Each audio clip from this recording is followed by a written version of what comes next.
ড্রাইভারের ভুলের জন্য যদি ড্রাইভিং লাইসেন্স জব্দ করা হয় এবং ড্রাইভারের কাছ থেকে যদি জরিমানাটা আদায় করা হয়, তাহলে হয়তো সেই ভুলের মাসুল আর মালিককে গুনতে হবে না। যখন ড্রাইভার সেই ভুলের মাসুল গুনবে অথবা তার পকেট থেকে টাকা যাবে, তখন কিন্তু সে আসলে ভুল করতে আর উৎসাহিত হবে না, নিরুৎসাহিত হবে। আমরা বিশ্বের নানান উন্নত দেশে দেখেছি ড্রাইভারের ভুলের জন্য ড্রাইভারকেই শাস্তি দেওয়া হয়। উন্নত দেশগুলোতে সেই ড্রাইভারদেরকে শাস্তি দেওয়ার নানান মাধ্যম আছে, নানান পন্থা আছে।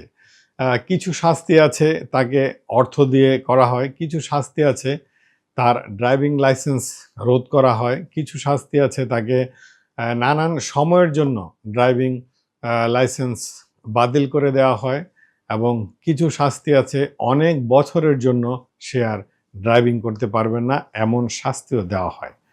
তাহলে ড্রাইভারের অন্যায়ের জন্য যদি আপনি গাড়ির মালিককে শাস্তি দেন, তাহলে রাস্তায় কি আসলে শৃঙ্খলা ফিরে আসবে? রাস্তায় কি কখনো অ্যাক্সিডেন্ট কমবে? এবং ড্রাইভার কি কখনো ভুল করা থেকে নিরুৎসাহিত হবে?